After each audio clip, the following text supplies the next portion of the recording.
Anni Yorevahe Adonai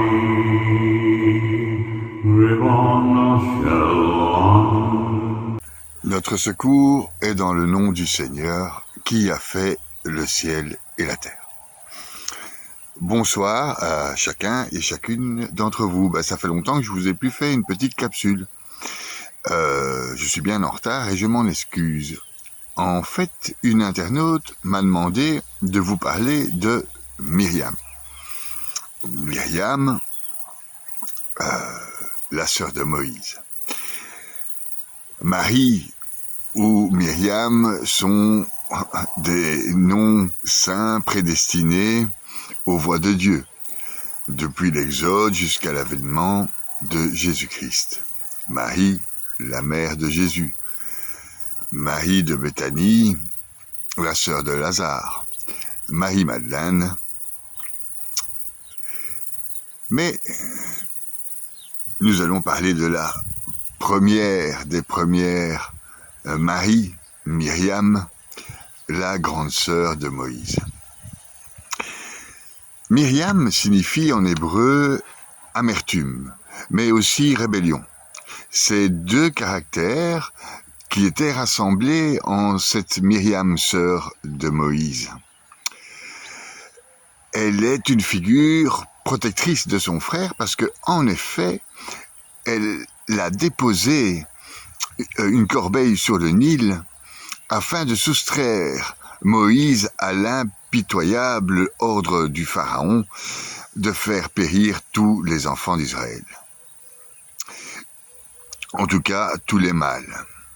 Ce peuple juif qui était de plus en plus nombreux et qui devenait de plus en plus menaçant pour l'autorité de Pharaon. Donc, Myriam a eu cette rébellion. Elle s'est rebellée contre Pharaon pour sauver son frère. Elle créa donc une frêle embarcation et la femme de Pharaon vit cette embarcation, comme vous le savez, et recueillit Moïse. Myriam aperçoit le panier qui s'échoue au pied de la fille de Pharaon, la fille de Pharaon, qui était venue se laver au fleuve. Cette dernière s'émeut de voir ce jeune enfant et tient à l'élever comme son propre fils. Myriam se tient alors non pas pour voir si la prophétie s'accomplit, mais comment la prophétie va s'accomplir ou se réaliser. Elle ressentait au fond d'elle cette douleur, cette amertume que tout le peuple d'Israël était censé ressentir. Elle ressentait la douleur de l'arrachement de son petit frère. Et en même temps, elle était animée de son esprit rebelle. Elle ne succombait pas au désespoir, elle se battait. Telle était Myriam. Elle avait cette double qualité de ressentir à la fois la douleur dans toute son intensité, tout en se révoltant contre l'emprise pour découvrir une lueur d'espoir et de volonté au fond de soi.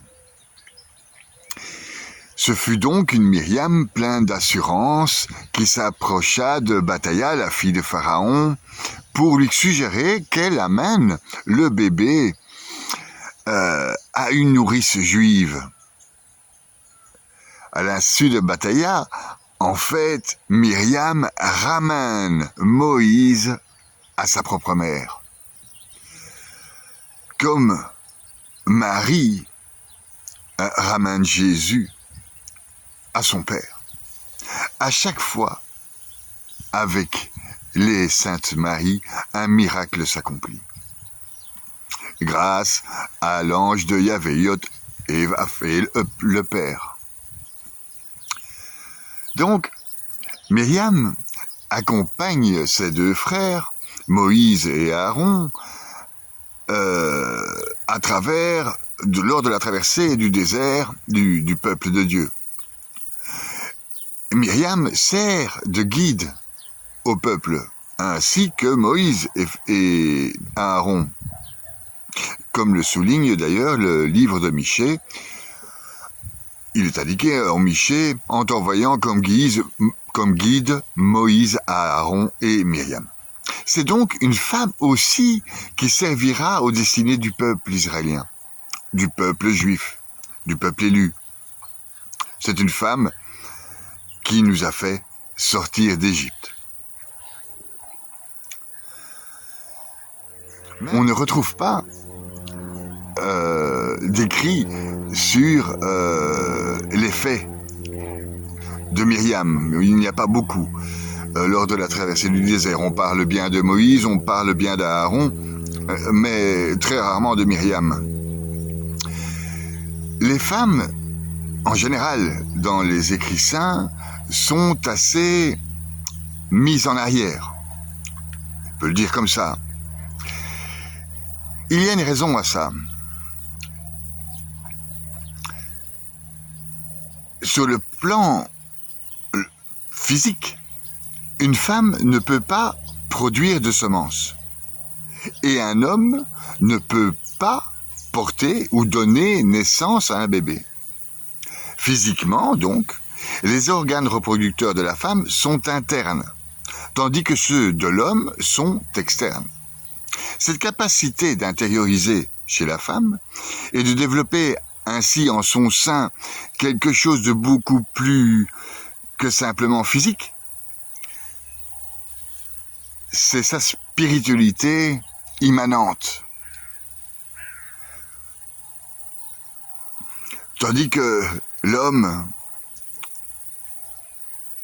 dans son physique extérieur, dans sa semence,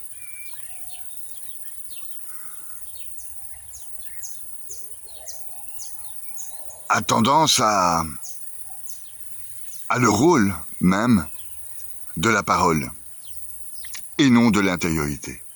C'est peut-être pour ça que nous avons peu de témoignages féminins dans les écrits saints, quoique ça vaudrait la peine de faire une autre capsule concernant toutes ces femmes qui ont agi dans la Bible, telle Myriam, comme guide du peuple d'Israël à travers le désert. Quand Israël vient de traverser la mer Rouge, un épisode est resté dans la mémoire biblique et dans la mémoire collective. Il y a eu un beau cantique chanté par Myriam. Chantez le Seigneur, il a fait un coup d'éclat. Moïse et les hommes avaient chanté leur cantique. Puis Myriam et les femmes s'étaient levées pour chanter le leur. En Exode 15, vous trouvez ça. En Exode 15, 20. Alors Moïse et les fils d'Israël chantèrent ce cantique du Seigneur. Je chanterai Seigneur, éclatante est sa gloire. Il a jeté dans la mer les chevalets et les cavaliers. Ma force et mon chant, c'est le Seigneur. Il est pour moi le salut. Il est mon Dieu, je le célèbre. J'exalte Dieu de mon Père. La prophétesse Myriam, sœur d'Aaron, saisit un tambourin et toutes les femmes la suivaient en dansant et en jouant du tambourin. Et Myriam leur entonna, chantez pour le Seigneur, éclatante sa gloire. Il a jeté dans la mer cheval et cavalier. Les hommes avaient chanté de leur voix, c'est sûr, mais le chant des femmes fut composé de voix, de tambourins et de danse. Les cœurs des femmes étaient épris d'une plus grande joie, d'une joie plus intense, et leur chant fut le plus complet. C'est l'intériorité de la femme. Les femmes vertueuses de cette génération croyaient profondément que le Saint béni soit-il ferait pour elles des miracles. Elles avaient emporté donc des tambourins venant d'Égypte. Je ne sais pas si vous vous rendez compte la foi de ces femmes, la foi de Marie. C'était une femme courageuse. Myriam, par son chant de liberté, manifeste une nouvelle fois cette force qui lui vaudra d'être présentée comme l'archétype de la résistance, la prophétesse d'Israël, guidant par son exemple toutes les autres femmes. Le Talmud nous souligne que par le mérite des femmes vertueuses, cette génération, nos ancêtres furent délivrés d'Égypte. Le Midrash dit, après une journée de travail épuisante, les femmes faisaient reluire leur miroir pour plaire à leur mari. Et la nuit tombée, elles soignaient leur mari, elles se faufilaient dans le camp, et de nombreuses femmes conçurent lors de cette période, lors de ces visites, donnant ensuite naissance aux enfants qui allaient assurer la continuité du peuple juif. Voilà donc l'exemple de Myriam. Voilà l'exemple de ses maris dans la Bible. Elle meurt avant d'arriver en Israël. À Canaan, elle meurt avant d'arriver en terre promise, pendant le séjour des Hébreux à Kadesh. La Bible rapporte qu'après sa mort, l'eau vient à manquer. Et Myriam avait été souvent associée, jusqu'alors, à l'abondance d'eau, à l'abondance des sources, à l'abondance des pluies. Vous pouvez se retrouver, c'est fait, en Nombre chapitre 20. Je vous lis un petit extrait. Le premier mois de l'année, toute la communauté des fils d'Israël arriva dans le désert de Siné. Le peuple s'établit à Kadès, et c'est là que Myriam mourut et fut enterrée. Comme il n'y avait pas d'eau pour la communauté, ils se rassemblèrent contre Moïse et Aaron. Voilà, Myriam était la représentante de cette source, cette eau de vie durant l'Exode que j'assimilerais volontiers à l'eau donnée par notre Seigneur Jésus-Christ à la Samaritaine, messagère des nations. Elle aussi, bien plus de 800 ans plus tard. Vous retrouvez donc l'épisode de la Samaritaine en Jean 4. Celui qui boira de l'eau que moi je lui donnerai n'aura plus jamais soif, rappelez-vous, et l'eau que je lui donnerai deviendra en lui une source d'eau jaillissante pour la vie éternelle. C'est à cette source intarissable de bénédiction que Myriam, durant l'Exode, puisait. C'est avec cette source de bénédiction que le peuple d'Israël sortit d'Égypte, procurant la force et l'espoir au peuple, en usant de son intelligence, de sa partie féminine, de son intériorité, sa féminité. Elle marqua donc de son sceau l'exode d'Israël. Voilà, c'est tout ce que je peux vous dire concernant Myriam, la grande sœur de Moïse. Voilà. Si ça vous a plu, n'oubliez pas de mettre un petit j'aime, à la limite de partager, de faire un petit commentaire, c'est toujours sympa. Et je remercie mes 700 abonnés de m'écouter et de faire des petits commentaires. Je vous embrasse. Si vous avez encore d'autres questions ou un sujet à développer, c'est avec plaisir que je le ferai. Au revoir.